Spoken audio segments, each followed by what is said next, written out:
এখন আমি Ayodhya hilltop youth হোস্টেলে আমি আছি। এখন সময় প্রায় 7টা, 7:30টার মতো। চারিদিকে গুটগুটে অন্ধকার, শুধু ঝিঝি পোকার ডাক। চারিদিকে জঙ্গল, শালবন, একটা গা থমথমে, একটা গা ছমছমে পরিবেশ। আপনারা দেখতেই পাচ্ছেন চারিদিকে অন্ধকার।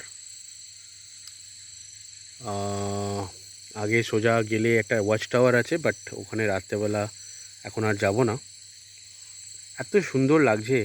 আর তার সাথে সাথে জানি না আপনারা দেখতে পাচ্ছেন কি না, আমি একটু ফোকাস করি, দেখা যাচ্ছে না। আজকে হচ্ছে ফুল মুন,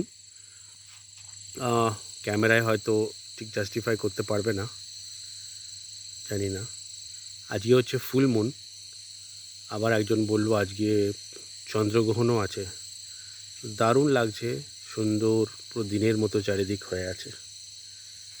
আমি যদি চুপ করি আপনারা দেখতে পাবেন প্রকৃতির আওয়াজ, ঝিঝি পোকার ডাক, নানা রকম কীটপতঙ্গের ডাক শুনুন।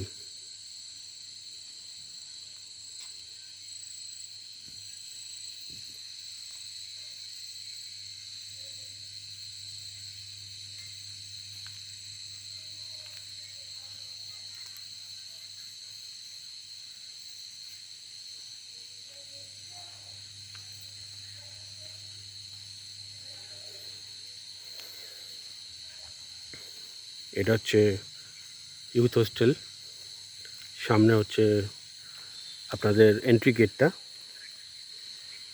এগুলো সব ব্যারিকেড করা আছে।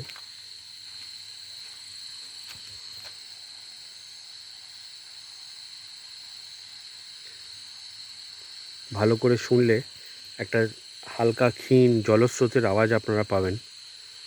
এখান থেকে একটা ছোট্ট জলস্রোত বয়ে যাচ্ছে, ওই উঁচু পাহাড় থেকে নিচের দিকে চলে যাচ্ছে, এবং আমি স্পষ্ট শুনতে পাচ্ছি। অন্ধকারে আমি আর দেখতে পাচ্ছি না, কালকে সকালে একবার দেখার চেষ্টা করব। দারুণ গা ছমছমে এবং একটা অ্যাডভেঞ্চারাস টাইপের লাগছে। আপনারা যদি কেউ আসেন নিশ্চয়ই এখানে একবার থাকার চেষ্টা করবেন। খুবই অ্যাফোর্ডেবল প্রাইস। আর একা এলে আমি রেকমেন্ড করবো না আপনি একা আসুন, সঙ্গে বন্ধুবান্ধব নিয়ে আসুন, তবেই ভালো লাগবে।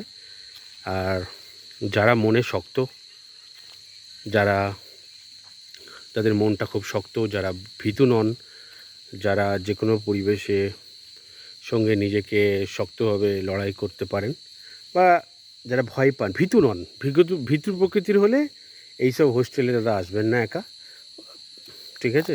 যাদের একা থাকার অভ্যেস আছে, একা খাওয়ার, একা শোয়ার অভ্যেস আছে, তারা আসুন। আর নাহলে সঙ্গে বন্ধুবান্ধব নিয়ে আসুন, দারুণ মজা হবে। দেখুন, এটা হচ্ছে আমাদের অযোধ্যা পাহাড় যুব আবাস, বাঘমুন্ডি। এই কম্পাউন্ডটা বিশাল বড়, এবং এর মধ্যে প্রচুর শাল গাছ, সব বড় বড় ফরেস্ট্রি গাছগুলো লাগানো রয়েছে। এক কথায় অনবদ্য এবং গা ছমছমে পরিবেশ।